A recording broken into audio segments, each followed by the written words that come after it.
Education level different ہے، resources ان کے پاس، economic condition different ہوتی ہے. تو اللہ رب العزت نے بندوں پر مہربانی فرمائی، ایک مہینہ ایسا بھیج دیا کہ اس مہینے میں کوئی گڈ ایٹنگ ہیبٹس کو اپناتا ہے یا نہیں، وہ زبردستی ان کا پابند ہو جائے تاکہ اس کو فائدہ مل جائے. چنانچہ جو لوگ سارا سال خوب کھاتے ہیں، رمضان مبارک میں ان کے جسم میں سے کتنے ایسی چیزیں ہوتی ہیں جو ایکسیس ہوتی ہیں اور وہ ساری کی ساری جسم سے نکل رہی ہوتی ہیں. رمضان مبارک ان کے لیے صحت کا ضامن بن جاتا ہے، صحت کا ذریعہ بن جاتا ہے. چنانچہ مجھے ورجینیا میں امریکہ میں ایک عیسائی ملے، انجینئر تھے. تو کوئی بات ہوئی تو مجھے کہنے لگے کہ میں آج کل فاسٹنگ کر رہا ہوں. میں نے ان سے پوچھا بھائی کیا مطلب؟ کہنے لگا آپ لوگ نہیں ایک مہینہ کے لیے کیا کرتے؟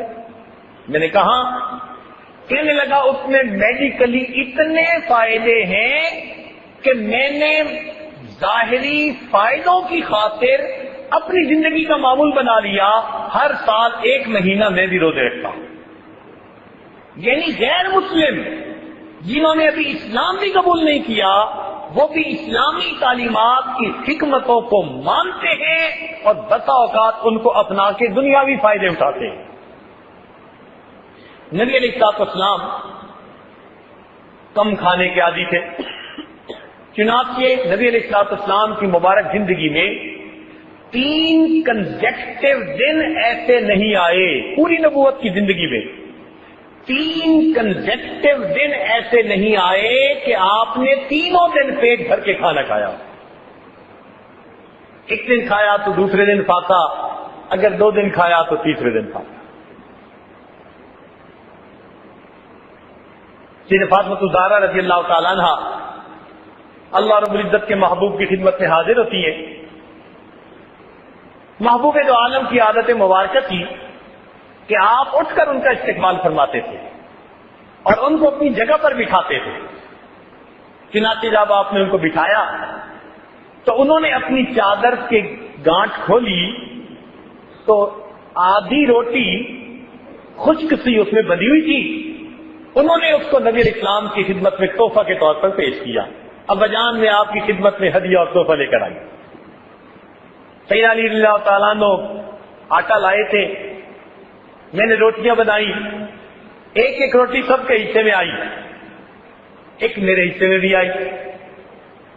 ابا جان جب میں وہ کھانے لگی تو میرے دل میں خیال آیا، فاطمہ تم تو کھا رہی ہو، پتہ نہیں تمہارے ابا حضور کو کھانے کو کچھ ملا کہ نہیں ملا. تو میں نے آدھی روٹی بچا لی، اب میں آپ کی خدمت میں تحفہ کے طور پر وہ پیش کرتی ہوں. نبی علیہ الصلوۃ والسلام نے وہ آدھی روٹی قبول فرمائی اور ٹکڑا اس کا لے کر اپنے منہ مبارک میں ڈالا اور فرمایا کہ میری بیٹی فاطمہ، قسم اس پروردگار کی جس کے قبضہ قدرت میں محمد صلی اللہ علیہ وسلم کی جان ہے، 3 دن گزر گئے تیرے والد کے منہ میں کوئی روٹی کا لقمہ نہیں گیا.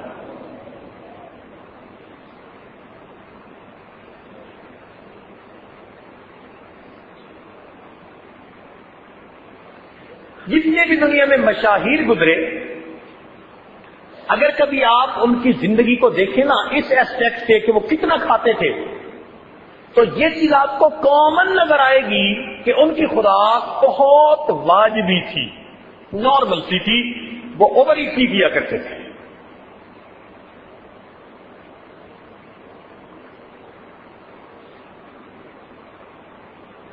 چنانچہ امام بخاری رحمۃ اللہ علیہ کو اللہ رب العزت نے ایسی ذہانت دی تھی کہ ان کو لاکھوں حدیثیں یاد تھی.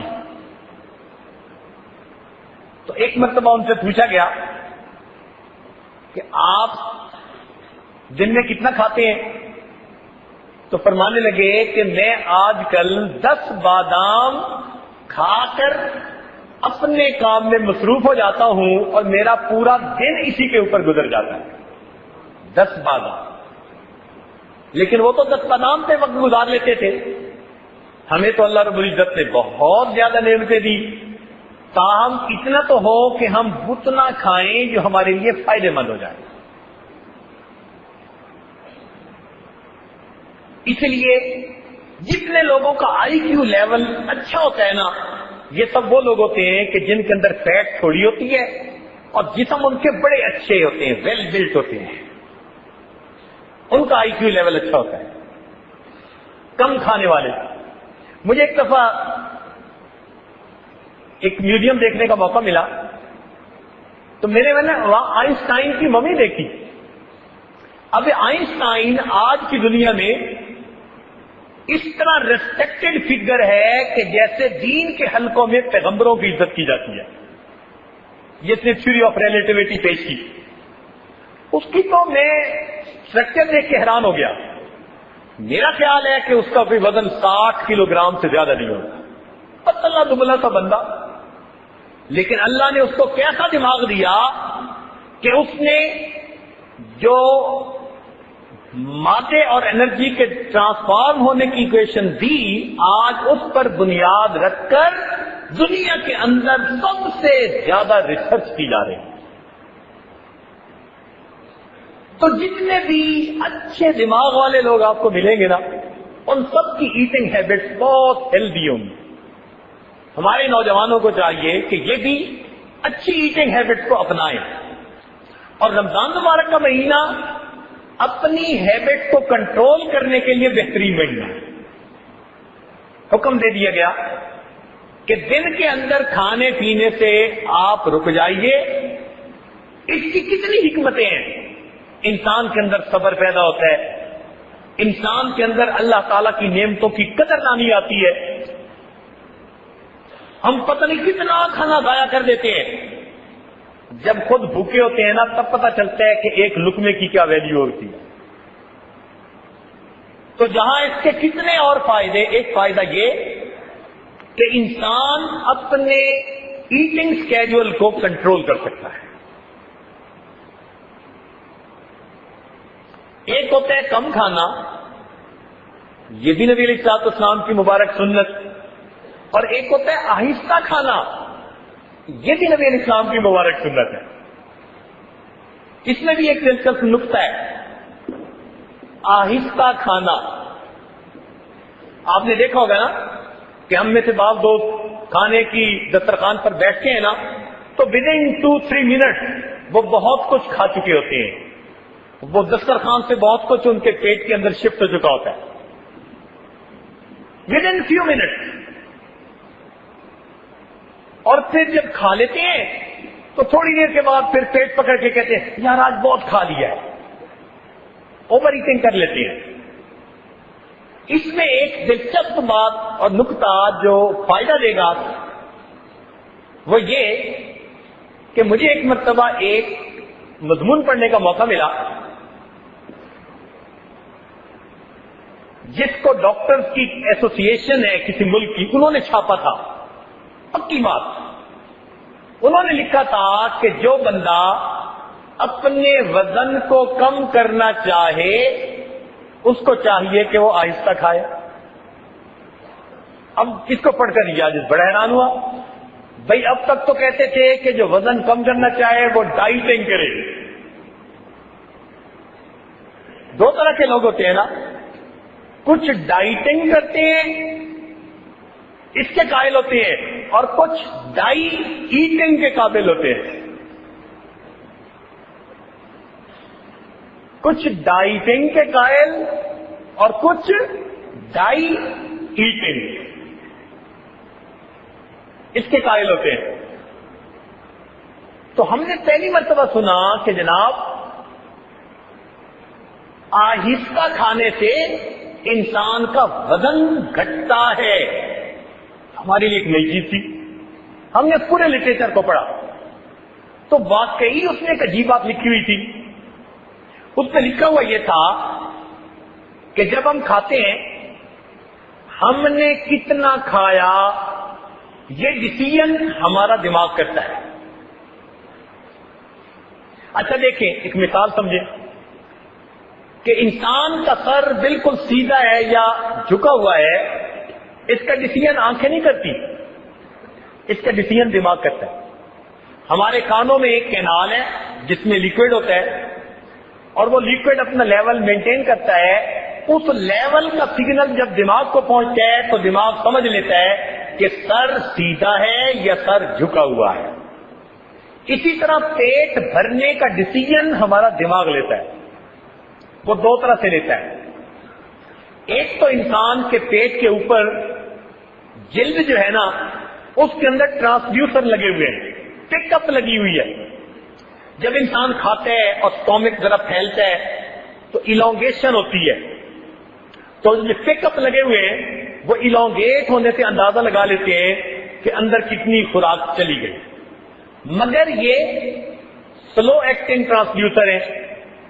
یہ اپنے سگنل کو بنا کر دماغ تک پہنچانے میں 7 منٹ سے لے کے 10 منٹ تک لے سکتے ہیں. 7 منٹ تقریباً ان کو چاہیے. 7 منٹ کے بعد سگنل, یعنی اب اگر پیٹ بھر گیا تو جو پک اپ ہے وہ 7 منٹ کے بعد دماغ کو سگنل پہنچائے گا کہ پیٹ بھر گیا. اس کو کہتے ہیں لانگ ایکٹنگ ٹرانسڈیوسر. اور دوسرا سگنل انسان کو ملتا ہے اس کے منہ سے. اگر منہ جلدی جلدی چل رہا ہو تو کتنے نمبر آف ٹائم ہم نے کرشنگ کی, کہ وہ کرشنگ یونٹ ہے نا, تو کرشنگ یونٹ نے جتنا تیزی سے کام کیا یہ بھی دماغ کو پہنچ رہا ہوتا ہے. ان دو سگنلز کو سامنے رکھ کر انسان کا دماغ ڈیسیژن لیتا ہے کہ میں نے کتنا کھا لیا. اب ہم کیا کرتے ہیں کہ 3-4 منٹ کے اندر 2 روٹیاں بھی کھا لی, پانی بھی پی لیا, ڈش بھی کھا لی. ابھی نیچے کا سگنل پیٹ والا بھی نہیں پہنچا ہوتا اور اس سے پہلے ہم اوور ایٹ کر چکے ہوتے ہیں. لہذا جب اصل سگنل پہنچتا ہے تب ہم ریئلائز کرتے ہیں یار آج تو ہم نے واقعی بہت زیادہ کھا لیا ہے. اس کی ایک پروف ہے. دیکھیے آپ ابھی کھانا کھا رہے ہیں, فرض کرو آپ نے آدھی روٹی کھائی, آدھی روٹی کھا کے کوئی فون آ گیا ضروری, باہر ملک سے کال تھی, انٹرنیشنل کال تھی, آپ سننے کے لیے چلے گئے. اگر آپ 5-7 منٹ فون سنتے رہے تو واپس آئیں گے نا تو آپ کی بھوک مٹ چکی ہوگی. لوگ کہتے ہیں جی بھوک مر جاتی ہے. بھائی بھوک نہیں مرتی, وہ جو چند منٹ گزرے پیٹ کا صحیح سگنل دماغ کو پہنچ گیا, دماغ نے فائنلائز کر لیا کہ اتنی خوراک میرے لیے کافی ہے. تو اس لیے اوور ایٹنگ بھی نقصان دہ ہے اور تیز تیز کھا لینا بھی نقصان دہ. اور عجیب بات کہ محبوب کی دونوں سنتیں, ایک تو انسان اپنی بھوک سے تھوڑا سا کم کھائے یہ بھی سنت ہے, اور دوسرا انسان آہستہ آہستہ چبا چبا کر کھانا کھائے یہ بھی میرے محبوب کی سنت ہے. تو جو انسان سنت کی نیت سے ان چیزوں کو اپنائے گا یہ دنیا کے فائدے تو مفت ہی میں پاتا چلا جائے گا. یہ تو مفت میں فائدے ملتے چلے جائیں گے اس کو.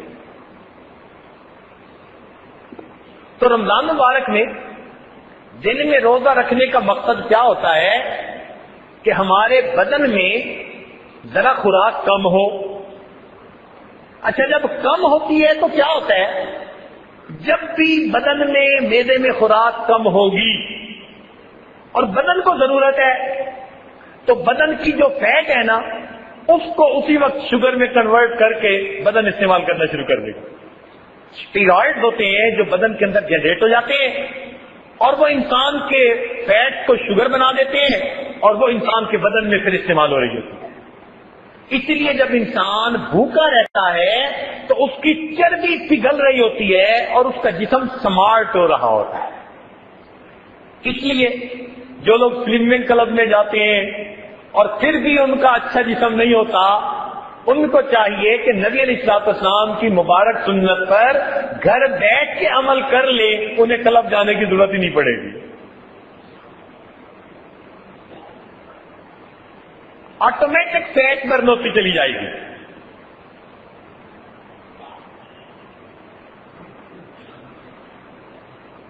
تو ایک تو رمضان مبارک میں روزے رکھوائے گئے اور دوسرا رات کو تراویح کا حکم دیا گیا, اس میں بھی ہمارا فائدہ.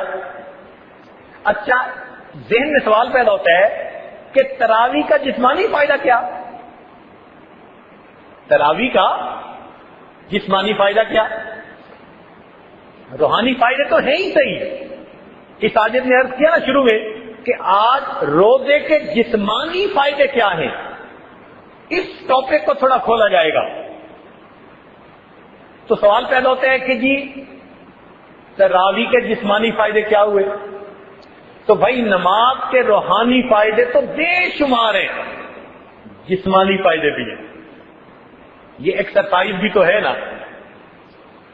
پہلے کہا جاتا تھا ڈاکٹروں کی طرف سے کہ جی آپ ہفتے میں 4 دن کم از کم برسک واک کیا کریں، بلکہ 10 سال پہلے کہتے تھے جاگنگ کیا کریں، یہ بھاگا کریں۔ پھر ثابت ہوا کہ جو جاگنگ زیادہ کرتے ہیں تو بڑھاپے میں ان کے پاؤں کی جو ہڈیاں ہوتی ہیں وہ پرابلم کرتی ہیں۔ اب ڈاکٹر آہستہ آہستہ آ گئے جی کہ برسک واک کہتے ہیں ذرا تیز چلنے کو، کہ جی یہ انسان کے لیے سب سے فائدہ مند۔ اور اللہ تعالیٰ کی شان دیکھیے کہ برسک واک، ذرا تیزی کے ساتھ چلنا، یہ بھی میرے محبوب صلی اللہ علیہ وسلم کی مبارک سنت ہے۔ حدیث پاک میں آتا ہے کہ اللہ تعالیٰ کے محبوب ایسے چلتے تھے جیسے اونچی جگہ سے کوئی نیچے کی طرف تیزی کے ساتھ اتر رہا ہوتا ہے۔ ذرا تیز چلنا یہ محبوب کی مبارک سنت ہے، اور آج دنیا نے دھکے کھا کھا کے بالآخر میرے محبوب کی سنت کو اپنا لیا دنیا کے فائدے کی خاطر۔ ہم کہتے ہیں جی برسک واک کرنا چاہیے، چلیں جی برسک واک کرتے ہیں۔ پھر اب انہوں نے کہا کہ یہ جو ہم دن میں 1 مرتبہ برسک واک کرتے ہیں نا، یہ بھی اتنی فائدے مند نہیں ہے، یہ دن میں کئی مرتبہ کرنی چاہیے۔ اب یہاں سوال پیدا ہوا کہ بندہ ہر وقت واک ہی کرتا رہے گا؟ انہوں نے کہا نہیں جی، تھوڑی سی ایکسرسائز کر لے جس سے کہ انسان کے ہارٹ بیٹ تھوڑا تیز ہو جائے، جو فلوئڈ انسان کے اندر بلڈ کی شکل میں بہ رہا ہے اس کی اماؤنٹ بڑھ جائے تاکہ پوری شریانوں کو یہ صاف کر دے۔ انہوں نے کہا جی چند مرتبہ ایکسرسائز کریں اگرچہ تھوڑی ہو۔ چنانچہ ہمارے ایک دوست جاپان میں گئے تو ایک جگہ ایک کمپنی کے ڈائریکٹر کی بورڈ آف ڈائریکٹر کی میٹنگ تھی۔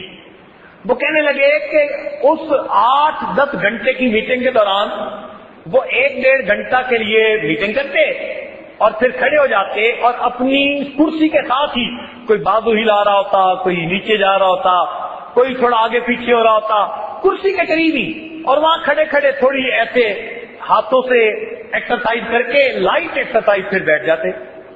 اس میٹنگ کے دوران انہوں نے 3 مرتبہ بریک لے کر یہ ایکسرسائز کی۔ تو کہتے میں نے ان سے پوچھا کہ آپ یہ کیا کر رہے ہیں؟ وہ کہنے لگے جی ہمارے ڈاکٹر اس نتیجے پر پہنچے کہ دن میں 1 مرتبہ ایکسرسائز کرنے کی بجائے چند مرتبہ لائٹ ایکسرسائز کر لی جائے تو اس کا فائدہ زیادہ ہوتا ہے۔ کہنے لگے میں نے انہیں کہا اللہ کے بندوں، یہ جو چند یعنی تھوڑی دیر کے بعد جو چند منٹ کی ایکسرسائز کرتے ہو، اگر اس کی بجائے تم دن میں 5 مرتبہ نماز ہی پڑھ لیا کرو تو آٹومیٹک ایکسرسائز ہو جائے گی۔ اب دیکھیے مومن کو یہ مفت کا فائدہ، وہ اللہ تعالیٰ کا حکم سمجھ کے عمل کر رہا ہے اور اس کا جسمانی فائدہ مفت کا، اس میں نماز پڑھنے سے اس کو فائدہ مل رہا ہے۔ کوئی ان پڑھ بندہ پہاڑ کی چوٹی میں رہتا ہے، اس کو کچھ نہیں پتا کہ میرا جسمانی فائدہ کیا، لیکن اگر وہ بھی پابندی سے نماز پڑھتا ہے تو نماز کی وجہ سے اس کو بھی فائدہ مل رہا ہے۔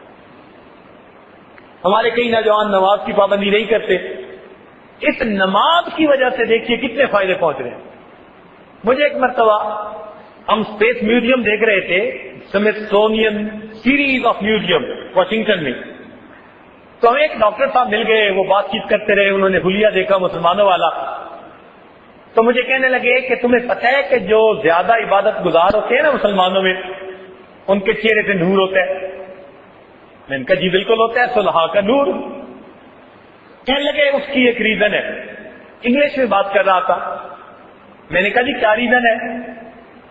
کہنے لگا کہ انسان کا جسم جو دل سے نیچے ہے اس میں دل کے لیے بلڈ پہنچانا آسان ہے، اور جو بدن اوپر ہوتا ہے اس میں بلڈ پہنچانا انسان کے لیے مشکل کام ہے. وہ ذرا ڈفرینس آتا چلا جاتا ہے. اس لیے سر میں جتنا فلڈڈ بلڈ جانا چاہیے وہ نہیں جاتا. یہ مسلمان لوگ جو نماز پڑھتے ہیں نا تو یہ نماز میں سجدہ کرتے ہیں. میں نے کہا جی بالکل کرتے ہیں.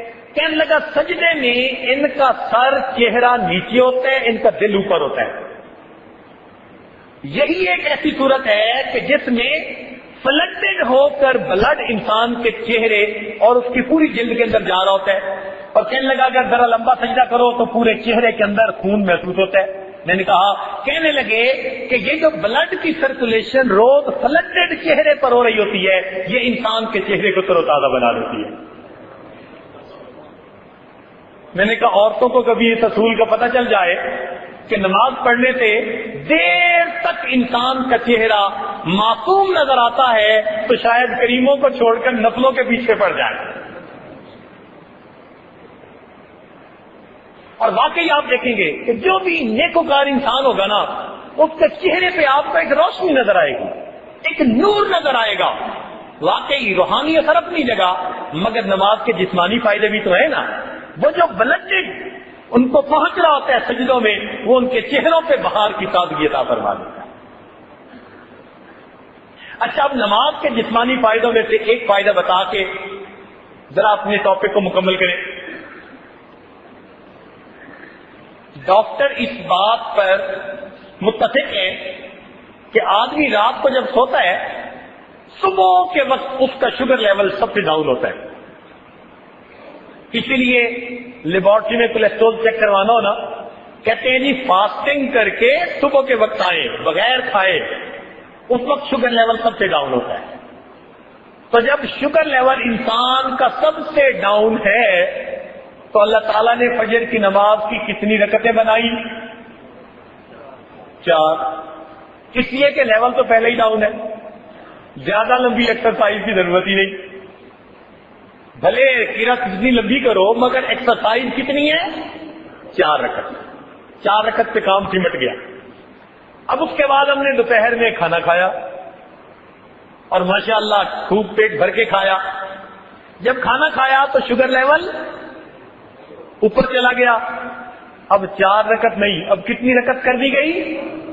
12 رکعتیں بنا دی گئی کہ اب تمہیں زیادہ ایکسرسائز کی ضرورت ہے. ایکسرسائز کرو گے یہ تمہاری کنٹرول ہو جائے گی, تمہیں بہتری ہوگی, فائدہ مل جائے گا. اچھا, جب لیول کم ہو گیا تھا تو پھر اثر کی پھر کتنی رکعتیں بنا دی گئی؟ بھائی کیونکہ کم ہو گیا تھا نا, 4 آپشنل. بھائی اگر تم چاہو تو پڑھو ورنہ کوئی بات نہیں, تمہیں معاف کر دیں گے. اور جتنی میڈیکلی ہے وہ کتنی؟ 4 فرض اور 4 ان کے اوپر چھوڑ دیا گیا.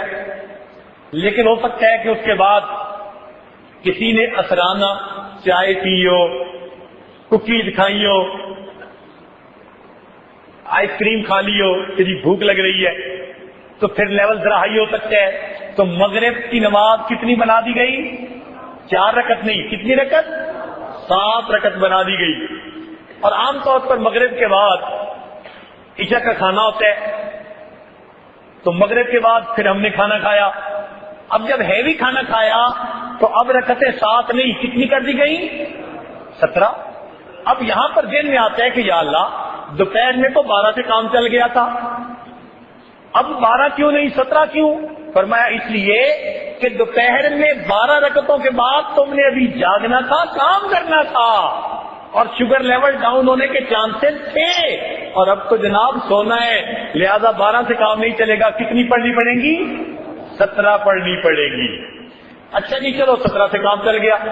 اللہ تعالیٰ کی شان دیکھیے کہ رمضان مبارک میں تو بندہ صبح روزہ رکھتا ہے اور سارا دن بھوکا رہتا ہے, تو شام کے وقت جب افطاری ہوتی ہے تو پھر اس وقت خوب بھوک لگی ہوتی ہے. اکثر اوقات روزہ دار اس وقت اوور ایٹنگ کرتے ہیں. اس وقت ماشاءاللہ ملک شیک بھی پی لیا, تو جوس بھی پی لیا, تو کھانے بھی خوب کھا لیے, تو شوگر لیول جب دم ہائی چلا جاتا ہے. جب بہت زیادہ اوور ایٹنگ کر لی تو پروردگار عالم نے کیا فرما دیا کہ بھئی اب 17 رکعت سے بھی کام دوبارہ نہیں چلے گا، اب تمہیں 20 رکعت اور بھی ادا کرنی پڑے گی تاکہ تمہارے جسم کو صحیح فائدہ پہنچ جائے۔ ایک آدمی سفر میں نکلا ہے، اب سفر میں تو اس کی ایگزرشن ہوتی رہتی ہے، تو جب سفر میں ایگزرشن ہو ہی رہی ہے، پروردگار عالم نے فرمایا اچھا جو فرض تھے ہم نے وہ بھی آدھے کر دیے اور جو نفل تھے وہ تمہیں ویسے ہی معاف کر دیے، ایگزرشن تو تمہاری ویسے ہی ہو جاتی ہے۔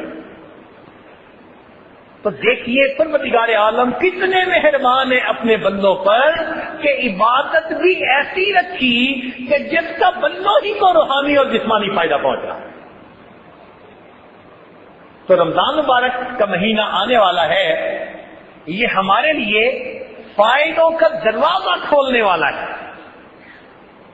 روحانی بھی اور جسمانی بھی۔ اب ہمیں اس کے لیے ابھی سے تیار ہونا چاہیے۔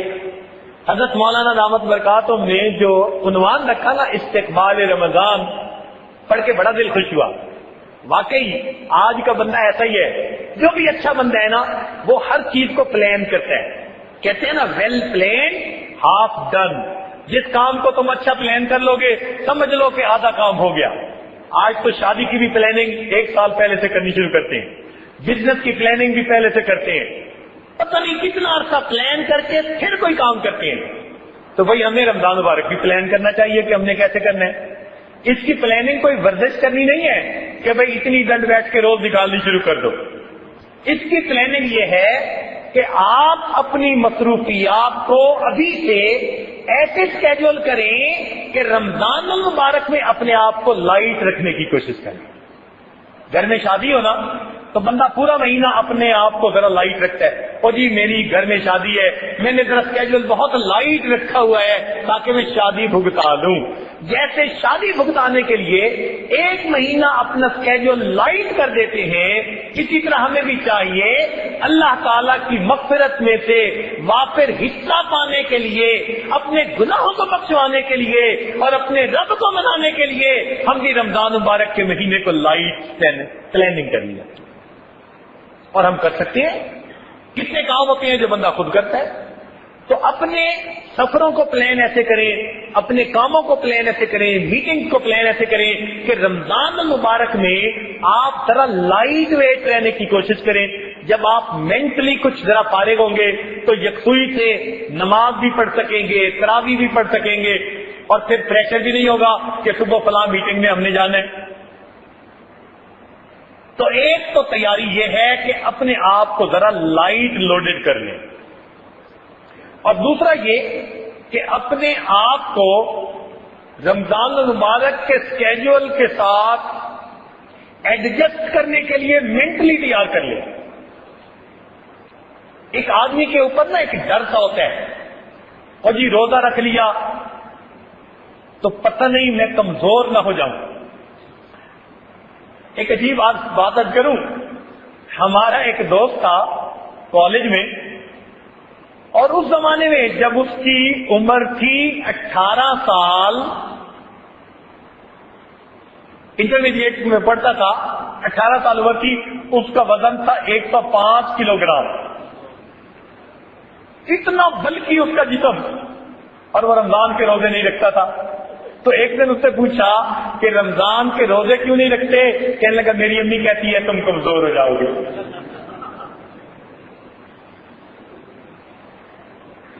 تو اپنے مائنڈ کو پریپیئر کر لیجئے کہ 1 مہینہ اگر ہم نے کم بھی کھایا تو ہمیں کوئی فرق نہیں پڑے گا۔ کتنا کم بندہ کھا سکتا ہے؟